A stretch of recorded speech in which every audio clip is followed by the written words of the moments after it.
지난 2021년 11월 23일이니까 이제 코로나 팬데믹이 한창일 때, 한창 끝나갈 무렵, 아직도 안 끝났다고 하지만 한창 그래도 이제 끝날 조짐이 있을 무렵에 퓨 리서치 센터라는 곳에서 미국 사람들이 천국이나 지옥을 어느 정도 믿는가, 어떻게 생각하는가에 대해서 이제 조사를 했다고 합니다. 그래서 그 결과가 신문에 발표가 됐는데 이렇게 나왔습니다. More Americans believe in heaven than in hell.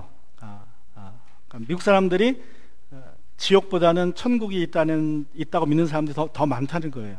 그래서 미국 사람이 평균적으로 모든 조사에 응한 미국 사람들이 73%가 천국이 있다고 믿었습니다. 저거는 모든 사람, 신앙이 있든 없든 간에, 그러니까 저기서 말하는 천국은 성경이 말하는 천국이 아니라 자기가 생각하는 내세입니다. 그냥 그런 천국이 있다.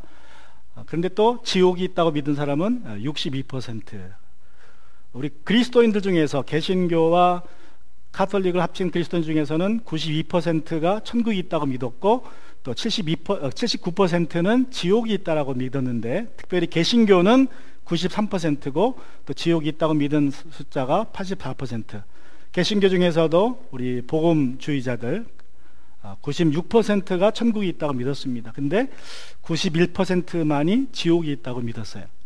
그러니까 천국이 있다고 믿는 사람들이 훨씬 더 많은 거예요. 몇 퍼센트 더. 심지어는 우리 기독교인들 중에서도 천국은 있지만 지옥은 없다라고 생각하는 사람이 좀 있다는 것이죠. 자, 하나님을 믿지 않아도 천국에 갈 수 있느냐라는 질문에는 이런 결과가 나왔습니다. 미국인 중에 39%, 그러니까 거의 3명 중에 한 사람은 하나님을 안 믿어도, 예수님을 안 믿어도 천국에 갈 수 있다라고 생각을 한다라고 대답을 했다 그럽니다.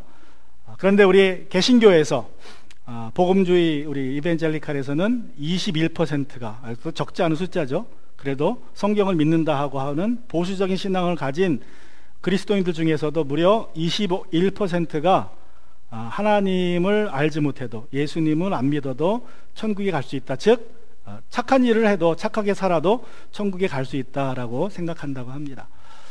그래서 이런 조사를 볼 때 이 앞에서도 말씀드렸지만 4명 중에 한 명이 이제 저렇게 대답을 했습니다. 여러분, 천국이나 지옥은 내가 천국이 있다 또는 지옥이 있다라고 믿느냐 안 믿느냐가 중요하지 않습니다. 천국이나 지옥은 성경이 뭐라고 말씀하느냐가 제일 중요하죠. 하나님이 있다 없다 하는 게 중요하지 우리가 아무리 얘기해봐야 소용이 없습니다. 특별히 예수님이 말씀하시는 것이 중요합니다. 왜냐하면 예수님은 천국이나 지옥을 다 경험하신 유일하신 분이기 때문에 우리가 예수님이 어떻게 말씀하시느냐가 중요한데, 예수님은 분명히 천국이나 지옥을 언급하셨습니다. 그래서 우리가 예수님의 그 말씀에 따라서 우리는 천국이나 지옥이 있다라고 믿습니다. 사실 성경을 보면요, 성경은 천국에서 시작해서 천국으로 끝납니다. 그죠? 에덴 동산이 천국이죠. 천국의 모형입니다. 네, 요한계시록 21장 22장 가면 뭐로 끝납니까? 또 예루살렘, 새 예루살렘 이야기가 나오는데 천국을 상징하는 새 예루살렘으로 끝납니다. 그래서 성경은 잃어버린 천국에서 이제 다시 천국으로 들어가는 여정을 그리고 있다라고 생각하시면 돼요. 그러니까 천국에서 시작해서 천국에서 끝난다라고 생각하시면 됩니다. 근데 문제는 천국에 못 가는 사람들은 어디로 갈까요? 그럼 지옥으로 가는 거예요. 그러니까 천국과 지옥은 확실히 있다는 것을 우리가 알 수 있습니다. 여러분, 우리가 천국이 없다면 이 땅에서 우리가 여러 가지 힘든 일을 당하면서 사는데, 특히 믿음 때문에 힘든 일을 당하며 살고 있는데, 천국이 없다면 얼마나 우리가 불쌍한 영혼이 됩니까? 우리가 천국 때문에 여러 가지 어려움들을 감수하고 힘든 일을 감수하며 심지어는 목숨까지 걸고 사는 사람들이 있는데, 그러면 천국이 없다면 얼마나 우리가 불쌍한 삶이 되겠습니까?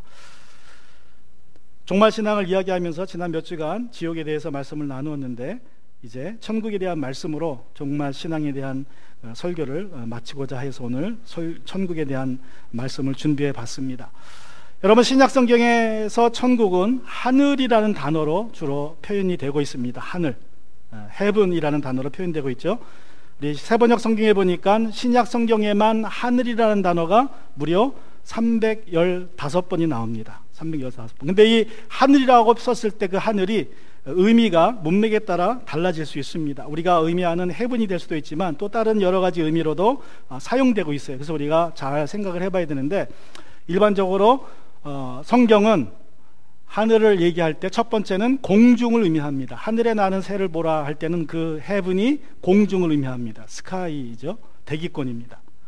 또 두 번째는 그 대기권 밖에 있는 우주를 의미할 때도 있습니다. 그 우주에는 뭐가 있습니까? 해와 달이 있죠. 별들이 있습니다. 그걸 또 하늘이라고 성경은 얘기하고 있어요. 하늘. 그래서 두 번째 하늘입니다. 첫 번째 하늘은 공중, 새가 있고 구름이 있는 공중이고, 두 번째 하늘은 별과 달이, 해가 있는 우주를 얘기합니다. 그 우주 밖에 있는 하늘이 또 있어요. 거기는 하나님이 계신 곳, 하나님이 계신 곳을 또 우리 성경은 하늘이라는 단어로 표현하고 있습니다. 그래서 유대인들은 저렇게 믿었어요. 뭐 유대인들 아니라 다른 이방 민족들도 저런 식으로 많이 믿었습니다. 저 우주 밖에 하나님이 계시는 하늘이 있다, 자기들이 믿는 신이 있다 라고 이제 이야기합니다. 그 하늘로 들어가는 문이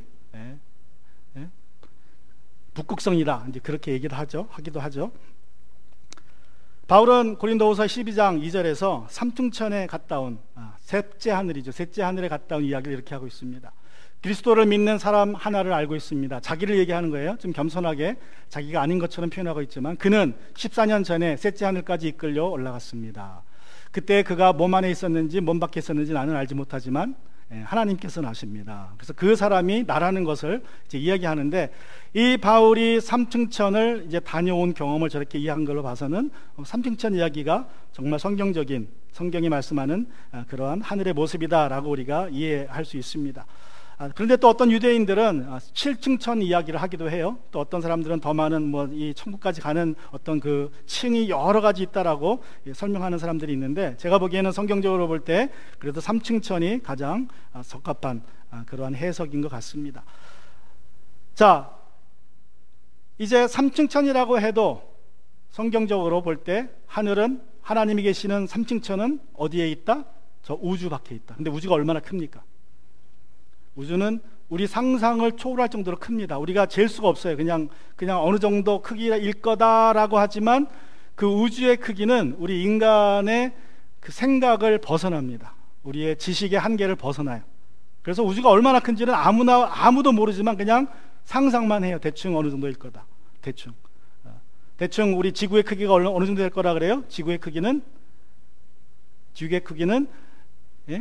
조그만 도토리의, 이 도토리가 이게 태양계라면 그 태양계 그 도토리에 붙어 있는 하나의 먼지 정도의 우주계라면, 우리가 속해 있는 이 태양계가 속해 있는 하나의 조그만 우주라면, 더 큰 도토리 나무와 같은 우리가 알 수 없는 엄청난 광대한 우주가 있다고 그렇게 과학자들은 얘기해요. 그래서 우주의 크기는 알 수 없는데 그 알 수 없는 크기를 벗어나 있어서 거기서 하늘이 있다, 하나님이 계신다라고 얘기를 합니다.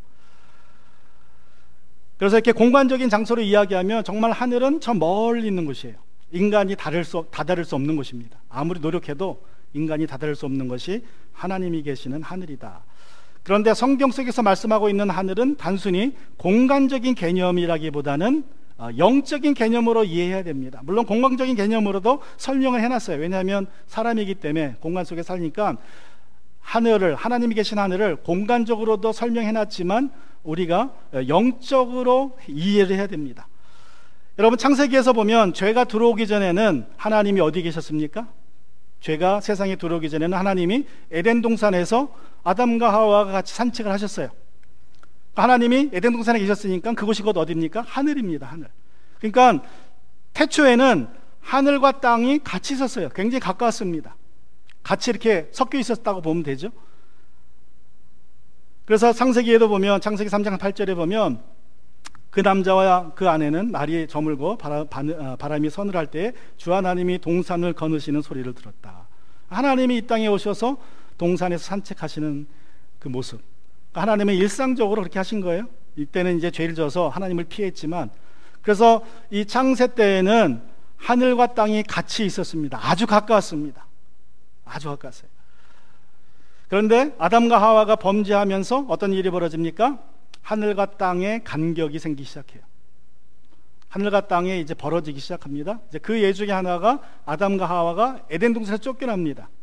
그 다시는 못 들어와요. 그럼으로써 하나님과 인간 사이에 간격이 생기고 하늘과 땅 사이에 간격이 생겼다는 것을 그렇게 설명하고 있어요. 그래서 하늘과 땅이 간격이 생기면서 얼마나 큰 간격이 생겼습니까? 저 우주 밖에 계시는 하나님, 그 하나님께 기도하려면 어떻게 기도해야 돼요? 소리 높여서, 그냥 조금조금 기도해서 하나님이 못 들으시니까 외쳐서 기도해야 된다 생각을 해서 아주 소리 높여서 기도하는 분들도 있어요. 또 하나님이 저 멀리 계시니까 아무리 소리 높여 기도해도 하나님이 못 들으실 수 있어요. 그러니까 어떻게 해야 됩니까? 우리의 기도를 누군가가 하나님께 전달해 줘야 돼요. 누가 전달해 줍니까? 천사가 전달해 줘야 돼요. 그래서 야곱이 잠 깨어 뭐 합니까? 야곱이 베델 잠자다가 깨서 보니까 그 꿈속에서 사다리가 생기고 그 사다리를 타고 하나님의 천사들이 층계를 오르락 내리락 하고 있었다. 여기서는 층계라고 번역했지만 새 번역에서는 뭐 사다리라고 번역을 해도 상관없어요. 사다리가, 층계가 야곱이 잠자고 있는 베델에서 저 하나님이 계시는 하늘까지 이제 층계가 놓여 있고 하나님의 천사들이 오르락 내리락 한다 그래요. 오르락 내리락 하면서 뭐 해요? 우리의 기도를, 우리의 사정을 가지고 올라가는 거예요. 그래서 구약에 보면 굉장히 천사 이야기들이 신약보다 아주 많이 나옵니다. 물론 구약이 뭐 1500년이라는 긴 역사 또는 더 긴 역사를 가지고 썼기 때문에 더 긴 역사를 커버하기 때문에 다루고 있기 때문에 천사들이 100년을 다루고 있는 신약보다 많이 나온다고 볼 수도 있지만 구약 사람들의 생각에서는요, 하나님이 저 멀리 계시기 때문에 그 멀리 계신 하나님과 교통하려면, 우리의 기도가 하나님께 상달되려면 천사들이 필요했고, 천사들이라는 메신저들이, 그래서 천사라는 단어의 뜻은 메신저잖아요. 천사들이 하나님의 말씀을 가지고 우리에게 오든지 우리의 기도를 하나님께 가져가든지 중간 매개체가 필요했다라고 생각을 해서 이 천사들이 많이 등장을 합니다.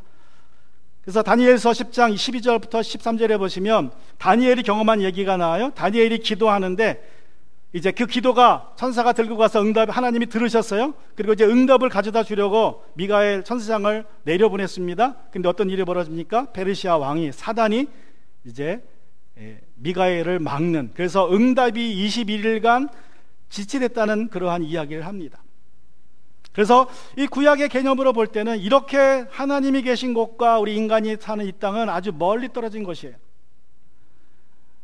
그런데 놀랍게도 예수님이 이 땅에 태어나시면서 다시 하늘과 땅이 가까워졌습니다. 그 간격이 좁아졌어요, 영적으로. 그래서 예수님이 요한복음 3장 13절에서 이렇게 말씀하세요. 하늘에서 내려오니 곧 하늘에 있는 인자 외에는 아무도 하늘에 올라간 자가 없느니라. 니고데모에게 예수님 말씀하세요. 니고데모에게 하늘에서 내려오니 곧 하늘에 있는 인자. 지금 예수님이 누구에게 얘기하세요? 땅에서 니고데모에게 얘기하시는데 나는 어디에 있다? 나는 하늘에 있다라고 얘기를 하세요. 아쉽게도 대부분의 성경이 이 하늘에 있는 이라는 표현을 삭제해버렸어요. 그래서 세번역에 보면 다만 하늘에서 내려오니 곧 인자밖에는 하늘로 올라간 이가 없다라고 해서 저 하늘에 있는 이라는 표현을 빼버렸어요. 왜냐하면 이해가 안 되니까. 어떻게 예수님이, 그래 예수님이 하늘에 계시다가 이 땅에 인간의 몸으로 오셨다라는 건 이해가 돼요, 상식적으로. 근데 어떻게 예수님이 또 하늘에 계셔? 여기 있다는데. 그러니까 이 성경을 필사하는 사람들, 성경을 손으로 베껴 쓰는 사람들이 이거 도대체 저거는 잘못된 것 같다 그래서 나중에 이제 필사하면서 저거를 빼버려요. 저거는 성경 원본에 없는 것 같다, 저거는 말이 안 된다, 빼버려요. 그래서 이제 많은 대부분의 성경들이 저 하늘에 있는 이라는 표현을 없애버렸는데, 성경을 연구하는 신학자들은 뭐라고 얘기하냐면 어떤 것이 더 원본에 가깝느냐라고 판단할 때에 두 성경이 다르는데 어떤 게 원본에 더 가깝냐 할 때 말이 안 되고 어려운 거, 이해가 힘든 사본이 더 원본에 가까울 거다라고 결정을 합니다. 왜 그래요? 더 어려우니까, 이해가 안 되니까 이해되도록 고쳤다는 거예요.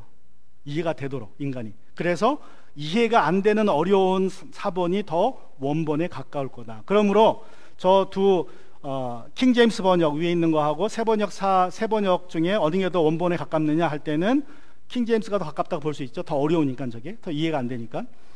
자, 그래서 예수님은 그렇게 얘기하세요. 니고데모에게 하늘에서 내려오니 곧 난데, 나는 곧 어디에 있다? 하늘에 있는, 난 하늘에 있었다가 아닙니다. 하늘에 있는, 그렇게 표현한다. 하늘에 있는 이 외에, 인자 외에는 아무도 하늘에 올라간 이가 없다. 여러분, 이것이 이제 결정판이 예수님이 십자가에서 달리셨을 때에 지성소의 휘장이 갈라지는 것으로 이제 나타납니다. 지성소는 이 땅에 하나님이 이름을 두시려고 지정한 것이 지성소예요. 거기는 1년에 한 번만 들어갑니다. 근데 수천 년 동안 닫혀있던 이 지성소가 예수님이 십자가에 돌아가시는 순간 이 휘장이 찢어져 버려요. 다시 이제 하늘이 열렸다는 거예요. 그곳에 들어갈 수 있도록. 누구든지 그리스도의 피로 거룩하게 된 사람은 그 안에 들어갈 수 있게 됐다는 그러한 상징을 보여주는 것입니다. 이것을 바울이 에베소서 2장 6절에서 이렇게 얘기를 해요. 하나님께서는 그리스도 예수 안에서 우리를 그분과 함께 살리시고 하늘에 함께 앉아있게 하셨습니다. 하셨다 그랬어요. 앉아있게 하실 것입니다가 아니에요. 여러분은 앞으로 하늘나라에 가서 예수님의 우편에 앉아 계시는 게 아닙니다. 여러분은 지금 하나님의 예수 그리스도의 옆에 앉아 계시는 거예요. 여러분이 구원받는 순간 여러분은 하나님의 우편에, 좌편에 하나님 곁에 앉아 계십니다. 히브리서 기자는 그래서 우리가 믿음의 담대함으로 하늘의 지성소로 달려 들어갈 수 있다 그랬어요. 우리가 제때 은혜를 얻기 위해서 어느 때든지 아무 때든지 우리 구원받은 사람은 기도를 통하여서 하나님이 계신 하늘 지성소로 달려 들어갈 수 있다 그랬어요. 여러분, 하늘은 실제하고 아주 우리와 가까이 있습니다. 이 땅에 임했습니다. 예수님이 이 땅에 계시는 동안 예수님이 하늘을 이 땅에 임하게 하셨어요.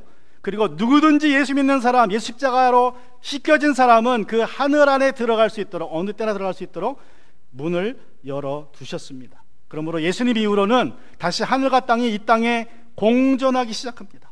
영적으로 공존해요. 지금은 예수님이 다시 오시면 물리적으로도 이제 공존합니다. 공간적으로도 하늘이 이 땅에 임하는 거예요. 모든 사람이 알아보게 됩니다. 자, 그래서 이 하늘에 계신 예수님, 하늘에 있으신 예수님이 이 땅에 오셔서 니고데모에게 하늘을 얘기하시면서 우리에게도 알려주신 거예요. 그 하늘을 요한계시록에서는 새 예루살렘이라고 표현한 겁니다. 새 예루살렘이 어떻게 됩니까? 하늘에서 이제 내려올 것이다. 두 번이나 요한사도가 요한계시록에서 언급하고 있습니다. 요한계시록 3장 12절에서 곧 하늘에서 내려오는 하늘에서 내 하나님께로부터 내려오는 새 예루살렘의 이름과 또 나의 새 이름을 그 사람의 몸에 써두겠다. 요한계시록 21장 2절에서 나는 또 거룩한 도성 새 예루살렘에 남편을 위하여 단정한 신부와 같이 차리고 하나님께로부터 하늘에서 내려오는 것을 보았다. 새 예루살렘이 이제 하늘에서 이 땅으로 임한다고 말씀합니다. 그 새 예루살렘이 얼마나 크다 그랬어요? 제가 몇 주 전에 새 예루살렘이 가로 세로가 얼마나다? 1350마일입니다. 미국의 절반보다 좀 더 커요. 쉽게 얘기하면요, 그 예루살렘을 성으로 우리가 큰 도시, 미국의 절반보다 좀 큰 도시인데 그게 달 사이즈예요. 달 사이즈. 달의 안에 쏙 들어가는 사이즈입니다. 달보다 조금 작아요. 그러니까 여러분 눈으로 달이 보이잖아요. 그러니까 새 예루살렘은 그만하다는 소리예요. 사이즈가 엄청난 규모의 새 예루살렘이 하늘에서 내려옵니다. 자, 그 새 예루살렘은 뭐로 장식이 됩니까? 기초석이 뭡니까? 요한계시록 21장 18절부터 21절에 보면 그 성벽은 벽옥으로 쌓였고 도성은 많은 수정과 같은 순금으로 되어 있습니다. 오늘도 우리 찬송했죠? 황금길 걷게 된 황금길이 있어요. 새 예루살렘엔 그 성벽의 주춧돌은 각색 보석으로 꾸며져 있었습니다. 첫째 주춧돌은 벽옥이요, 둘째는 사파이어요, 셋째는 옥수요, 넷째는 비치옥이요, 다섯째는 홍만어요, 여섯째는 홍옥수요, 일곱째는 황보석이요, 여섯째는 녹주석이요, 아홉째는 황옥이요, 열째는 녹옥수요, 열한째는 청옥이요, 열두째는 자수정이었습니다. 또 12대문은 12진주로 되어 있는데, 자, 이런 보석들이에요. 제가 영어로 된 걸 한국말로 번역 안 했지만 그 색깔만 보세요. 각종 색깔이 영롱한 보석들이 저기에 12보석들이 있습니다. 저게 새 예루살렘의 기초석입니다. 기초, 여러분 그 큰 성을 쌓는 기초석이고 성벽으로도 쌓였겠죠.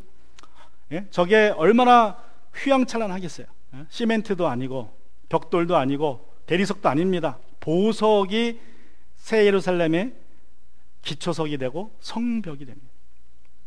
그런데 놀랍게도 이 땅에서 제일 비싼 뭐가 없습니까? 다이아몬드가 없어요. 네, 저 빨간 거는 성육이라 그래요. 성육 가운데 있는 거. 그리고 그거는 루비입니다. 저 귀한 보석들은 없어요. 새 하늘, 새 예루살렘에는. 그 이유가 최근에 지난 한 50년 전에 밝혀졌습니다. 지난 2000년 동안에는 왜 다이아몬드는 없는지 아무도 몰랐어요. 왜 하나님이 다이아몬드나 석류석이나 루비는 저 새 예루살렘의 기초석으로 쓰지 않았는지 아무도 몰랐는데 최근에 불과 50년 전에 과학이 발전하면서 그 이유를 알게 됐습니다. 어떤 과학자가 보석을 연구하는데 어떻게 발견했냐면, 여러분 보석은 빛을 받아야 반짝이잖아요, 그죠? 근데 저 다이아몬드나 석류석이나 루비는 순수빛을 받으면 색깔이 검해진다고 합니다. 그러니까 여러분, 빛이라는 거는 저 보석들이 반짝이는, 요 세 가지 보석이 반짝이는 이유는요, 빛이 들어오면서 빛이 어딘가에 반사돼서 저기 비추어지면 저게 반짝반짝거려요. 반사빛을 받으면 저 보석들은 아주 반짝거립니다. 반사빛을 받으면. 그런데 순수한 빛을 받으면 저게 꺼멓게 변한대요. 순수한 빛, 그냥 이 광선이, 빛이 직선으로 들어와서 딱 저 보석이 꽂히면 어디 반사돼서 들어오는 게 아니라, 그러면 저 보석들은 꺼멓게 변한답니다. 빛을 발하지 않아요. 다른 12보석들은 빛을 발하는데, 자기 색깔을 발하는데, 요 세 보석들은 빛을 오히려 잃어버린다고 합니다. 까맣게 돼버려요. 그냥 돌이 돼버려요. 직사광선을 받아버리면. 다시 말하면 하나님의 영광의 빛이 그냥 곧장 쏘여버리면 저 세 가지 보석들은 그냥 검해져요. 그래서 저거는 새 예루살렘의 기초석으로 쓰이지 않습니다. 왜 그래요? 새 예루살렘에는 하나님의 영광의 빛이 24시간 비치고 있는데 검으면 얼마나 보기 싫겠습니까? 그죠? 그리고 또 하나는 저 새 보석들은 원석들이 둥글둥글하대요. 그래서 저거는 어떤 건축을 하기에는 힘든 돌이지만 앞에 나온 12보석들은 원석 자체가 각이져 있다 그럽니다. 그래서 건축하기가 쉬워요. 쌓기가 쉽습니다. 그래서 이런 걸 볼 때에 요한이 이걸 알았겠습니까? 요한은 불러주는 대로 본 대로 썼겠죠. 요한계시록을. 그러니까 요한은 몰랐어요. 요한은 누구는 알았어요? 하나님은 알았어요. 그러니까 성경은 하나님께서 영감을 주셔서 썼기 때문에 요한이 이걸 받아 적어서 이제 2000년이 지나고 그게 밝혀진 거예요. 왜 다이아몬드는 들어가지 않았을까? 그래서 이것이 어떻게 보면 성경이 하나님의 계시로 쓰여진 책이라는 것을 증거하는 하나의 증거가 될 수 있습니다. 자, 여러분, 그런데 이 새 예루살렘에 12종류의 보석이 기초석으로 있을 뿐만 아니라 또 뭐가 있습니까? 새 예루살렘엔 또 뭐가 있다 그래요? 요한계시록 21장에 보면 22절에 도시의 넓은 거리 한가운데를 흘렀습니다. 강 양쪽에는 12종류의 열매를 맺는 생명나무가 있어서 달마다 열매를 내고 그 나무 잎들은 민족들을 치료하는 데 쓰입니다. 자, 새 예루살렘에도 강이 흘러요. 그 중앙으로 큰 강이 흐르는데 양쪽에 12가지의 열매를 맺는 생명나무가 매달 새로운 열매를 맺습니다. 그 열매를 먹으면 뭐 한다? 열매를 먹으면 영원히 삽니다. 사람들이 천국에서 저 열매를 먹고 영원히 사는 거예요. 또 혹시 다치기라도 하면 그 나뭇잎을 바르면 치료가 됩니다. 그래서 여러분, 우리가 천국에 가서는요, 신령한 몸을 입고 영원히 살아요. 영원히. 아무것도 안 먹고 사는 게 아닙니다. 먹습니다. 똑같이. 제가 전에도 말씀드렸지만 세계적인 한 전문가이신 김의신 박사가 이제 전주 MBC 방송국에서 인간이 5000년을 살 수 있다, 과학적으로 그것을 증명했다는 그런 말씀을 드렸는데, 이론적으로 하면 우리가 5000년을 살 수 있다래요. 5000년 인간이. 그러니까 하나님이 세상 우리 인간을 지으셨을 때 인간이, 그러니까 사실상 영원히 살도록 하나님은 우리 인간 몸을 만드셨어요. 그래서 우리 몸속에 하나님이 DNA를 만드셨는데 그 DNA가 우리의 몸의 모든 세포를 끊임없이 새롭게 갱신하도록 만드셨어요. 그래서 우리 몸은 10년마다 우리 몸에 있는 거의 모든 세포들이 새롭게 바뀝니다. 새롭게. 가령 보시면 뭐 여기 나온 그 숫자들이 좀 이제 견해에 따라 좀 틀리긴 하지만 뇌는 거의 한 1년이면 뇌세포들이 거의 바뀐다 그래요. 그리고 뼈는 3개월이라고 그랬지만 뼈가 한 7년에서 10년 걸린다 그럽니다. 뼈가. 그래서 뼈가 다 바뀌려면 저게 좀 오래 걸려서 7년에서 10년 정도 걸리면 뼈가 다 새롭게 되고, 피는 4개월마다 한 번씩 완전히 바뀌어요. 그래서 여러분이 헌혈을 해도 피가 생기는 거예요. 새로운 피가 4개월마다 생기기 때문에. 또 DNA는 2개월마다 바뀐다 그래요. 여러분 그 피부는 2주에서 6주, 한 달이면 완전히 피부가 바뀝니다. 그래서 여러분의 집에 있는 먼지들, 청소할 때 나오는 먼지들 있죠? 대부분이 여러분의 피부예요. 죽은 세포입니다. 죽은 세포. 그리고 여러분의 간은 6주면 간이 세포가 다 바뀌어요. 새롭게. 그리고 폐는 2, 3주. 스토막은 5일이라고 그랬는데, 저 5일이라는 말은 여러분 그 위장의 안쪽 내벽 있죠? 내벽. 거기는 5일마다 바뀐다 그래요. 왜냐면 이 위장이나 이 내장은 산이 있어가지고 금방 상합니다. 그래서 5일마다 새롭게 바뀌어요. 내장의 세포들은 5일마다 새롭게 바뀝니다. 그렇게 해서 이제 10년이면 거의 모든 몸이 완전히 바뀌어요. 물론 죽을 때까지 안 바뀌는 것도 있다고 합니다. 여러분의 그 눈동자는 안 바뀌어요. 렌즈는. 그래서 노화가 오면 이제 눈이 잘 안 보이는 거예요. 그거는 평생 가지고 갑니다. 그리고 여러분의 그 뇌 중에서도 특히 신경에 기억에 관련된 세포들은 안 바뀐다 그래요. 그거는 바뀌면 안 되잖아요. 그럼 기억을 잊어먹잖아요. 그러니까 여러분의 기억을 담당하는 세포들은 그대로 가고 그냥 노쇠해서 기억을 못 끄집어내는 거예요, 그게. 그래서 그 두세 가지만 빼놓고는 우리가 죽을 때까지 몸이 계속 10년마다 리뉴가 돼요. 새롭게 됩니다. 하나님 이렇게 만드신 거예요. 우리 몸을 처음부터 만드실 때 우리 몸 자체가 영원히 살게 만드셨는데, 그걸 과학자들이 지금 얘기하는 거예요. 과학적으로도 그렇게 할 수 있다. 기술이 더 발전되면 5,000년을 살게 할 수 있다. 이 땅에서. 인간의 힘으로 5,000년이면 하나님의 능력으로 하면 영원히 살 수 있다는 건 뭐 자명한 일이죠. 그래서 아담과 하와가 범죄하지 않았다면 우리는 영원히 살았을 텐데, 그들이 범죄하자 하나님이 어떻게 합니까? 그들을 에덴 동산에서 쫓아내버려요. 왜 쫓아냅니까? 뭐 먹지 말라고? 못 따먹게? 생명나무의 열매를 따먹고 영원히 살까 두려워서 에덴 동산에서 쫓아내버려요. 그리고 거기에 그룹들을 세워서 막아버립니다.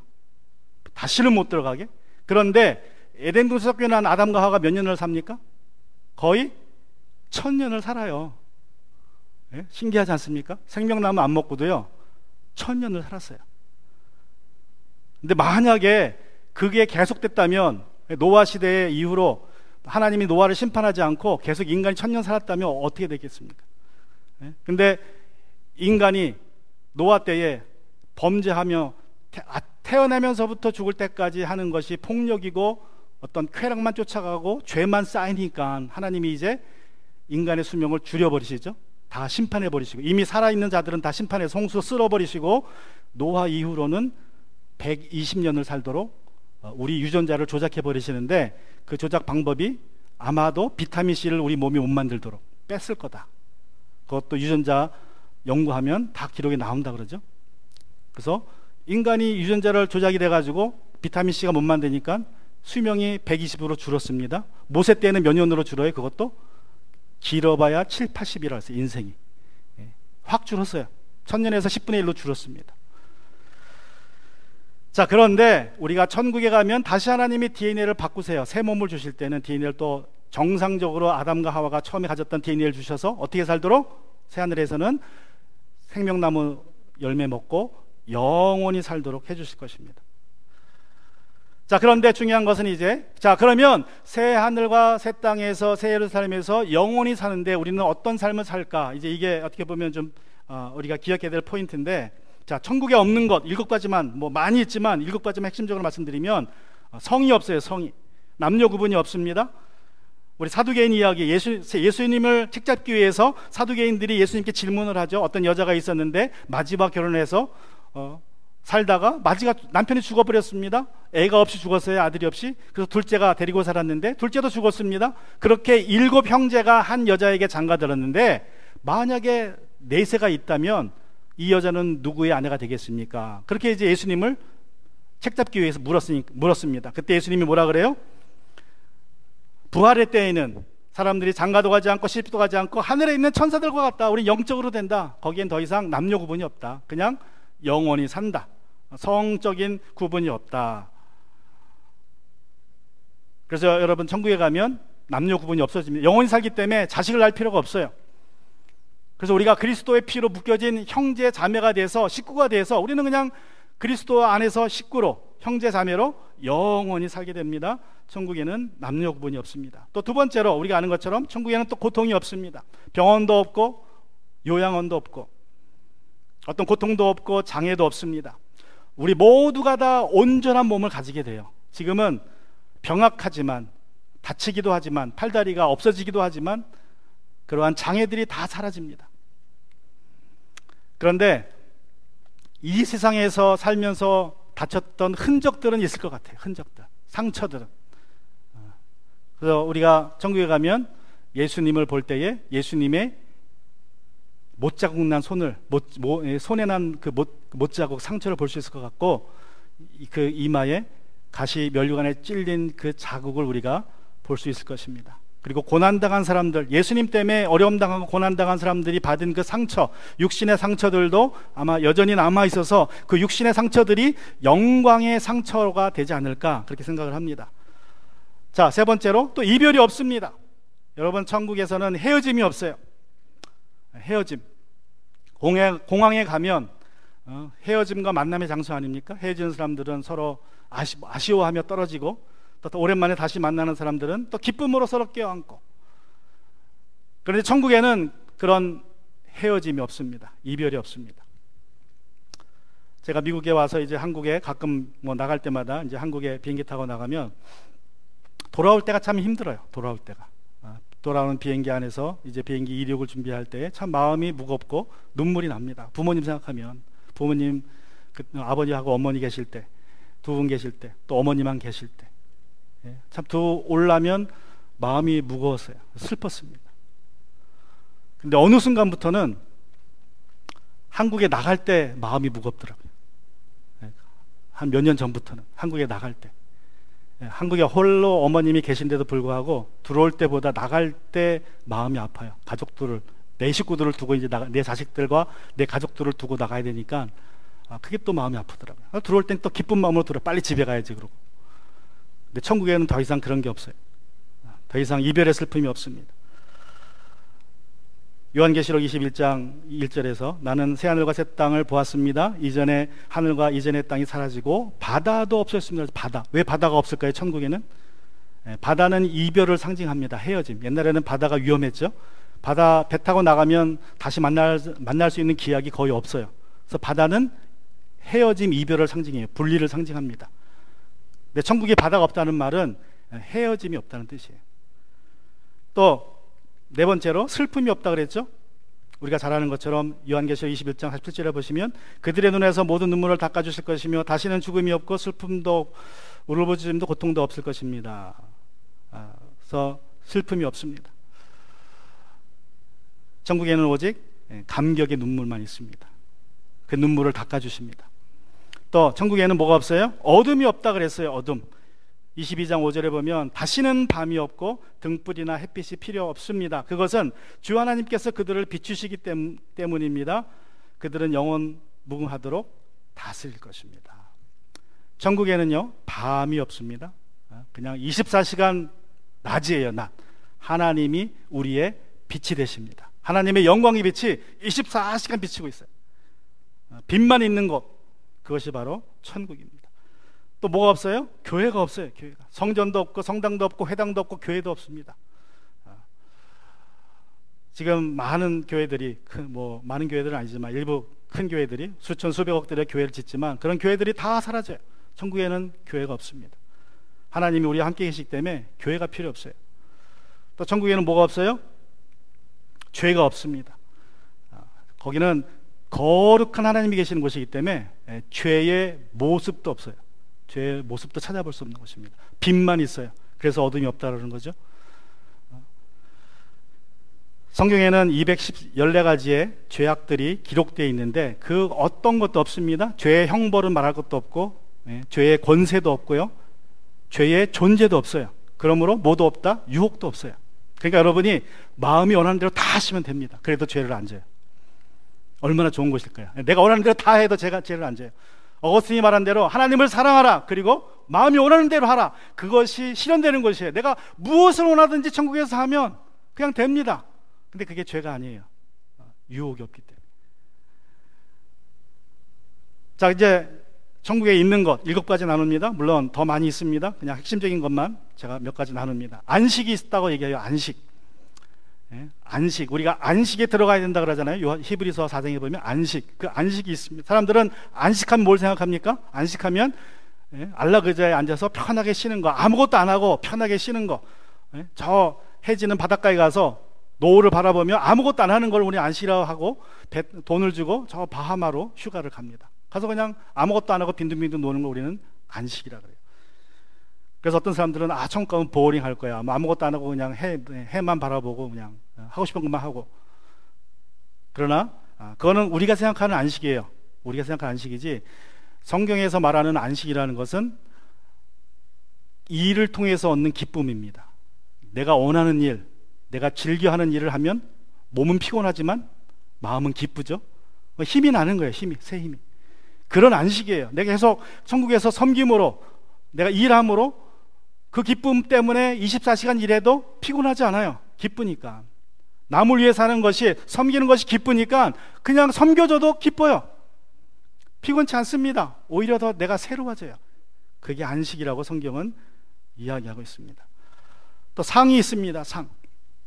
요한계시록 22장 12절에 보면 보아라, 내가 곧 가겠다. 나는 각 사람에게 그 행위대로 갚아주려고 상을 가지고 간다. 여러분, 천국에 가는 사람들은 다 상을 받는데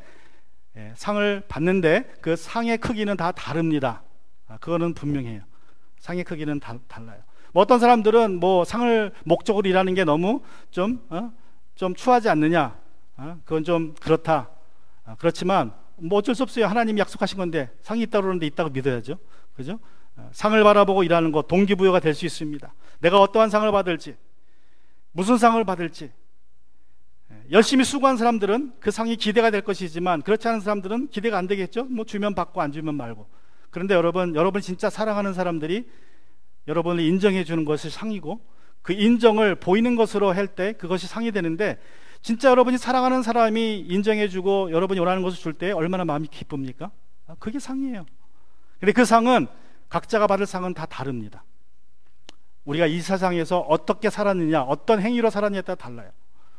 북한에서 예수 믿는 사람이 받을 상이 다르고, 남한이나 미국처럼 정말 편하게 예수 믿는 사람이 받을 상은 완전히 다릅니다. 그거는 인정하고 우리가 들어가야 돼요. 어떤 북한 사역을 했던 어떤 목사님에게 들은 이야기인데, 이분이 중국에서 이제 북한이 막히기 전에 중국이 더 심하게 이제 통제하기 전에 북한 두만강 쪽에서 이제 사람들에게 음식을 나눠주고 복음을 전하는 일을 하셨어요. 20년 동안. 그 사람들이 넘어오면 음식을 주고 며칠 동안 집중적으로 가르쳐서 복음을 가지고 돌아가게 했다 그럽니다. 그래서 어떤 중년의 여인이 와서 4일 동안 복음을 듣고 또 음식을 가지고 돌아갔어요. 근데 이분이 붙잡힌 거예요. 중국에 갔다 왔다고 붙잡혔고, 나중에는 거기서 예수님 믿게 됐다고, 목사를 접촉했다고 이제 강제 수용소로 끌려왔습니다.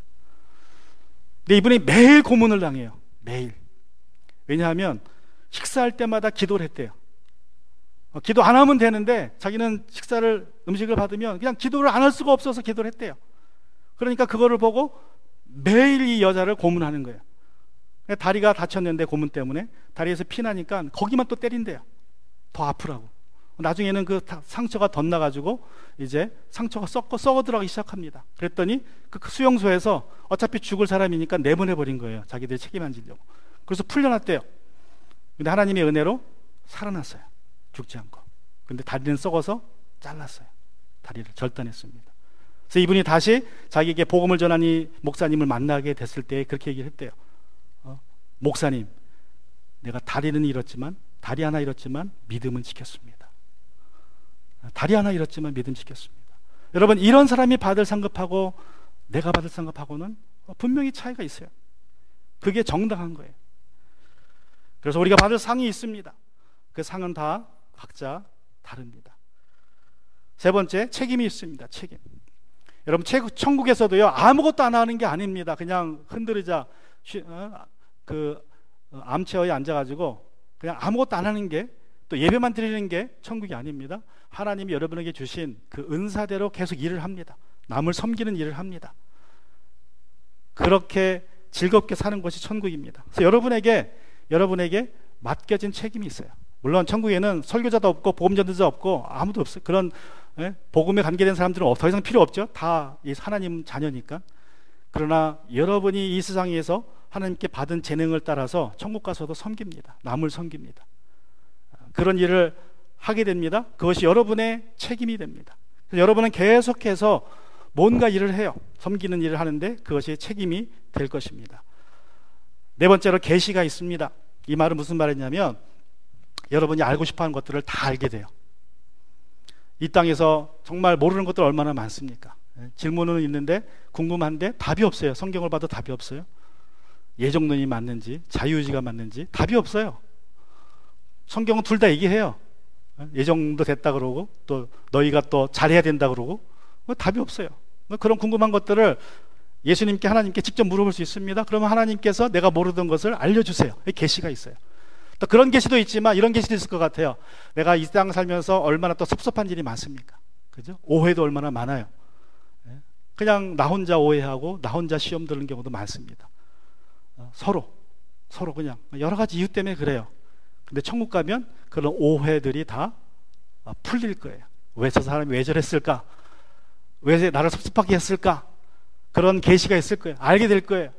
얼마나 기쁜 것이 되겠습니까? 모든 오해가 풀리는 것, 궁금증이 풀리는 것, 섭섭함이 풀리는 것이 바로 천국이 될 것입니다. 다섯 번째로 성령의 열매들.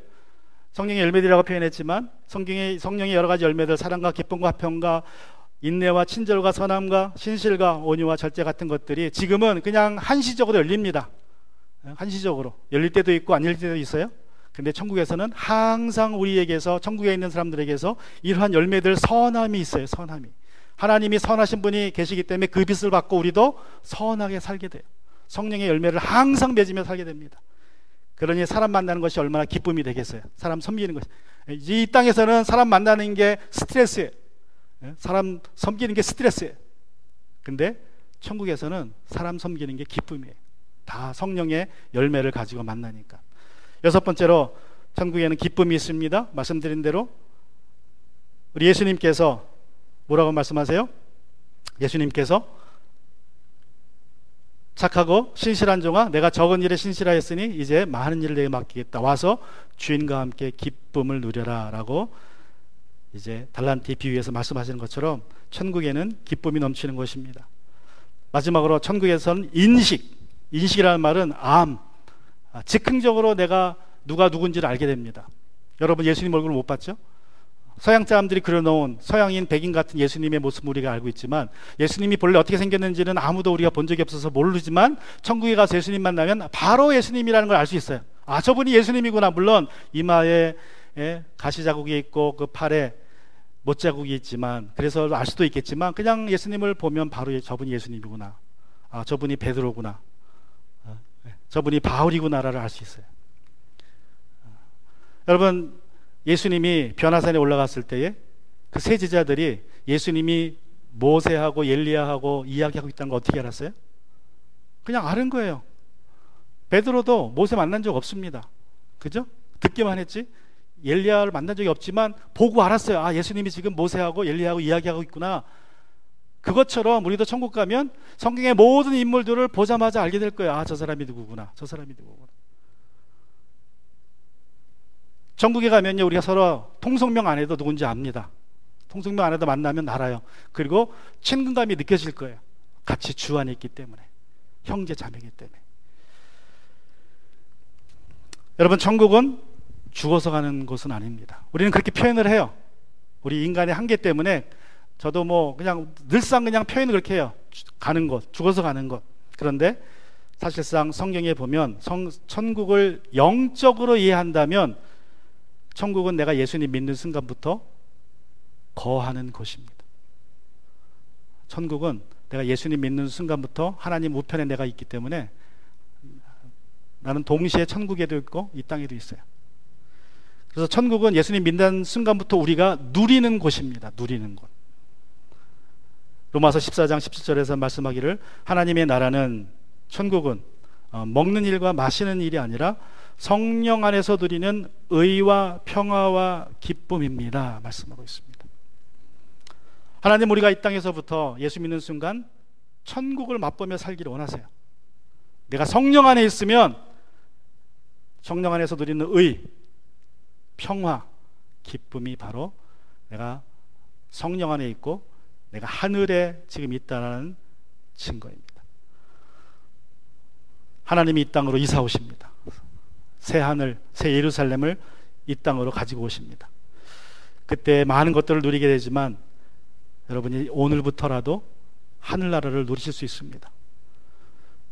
성령 안에서 의와 평화와 기쁨을 누릴 때에 내 마음이, 내 가정이, 내 교회가 천국의 분점이 될 것입니다. 우리가 의와 평화와 기쁨으로 살 때에 사람들이 우리에게서 하늘나라를 보게 될 것입니다. 그런 삶을 사는 여러분 되시기를 주님의 이름으로 축원합니다. 우리 같이 시간 기도하기 원합니다. 우리 기도할 때에 주님,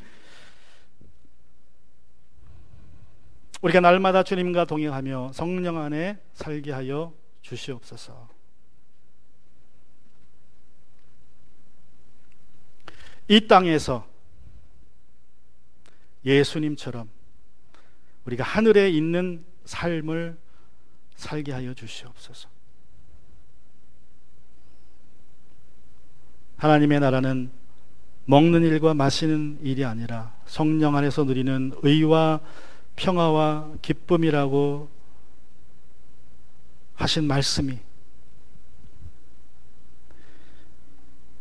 나를 통하여서 이루어지게 하여 주시옵소서.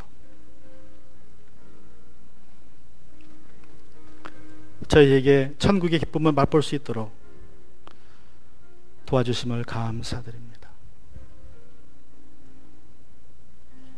천국의 분점으로 많은 사람들에게 이 천국의 기쁨을 알릴 수 있도록 도와 주시옵소서.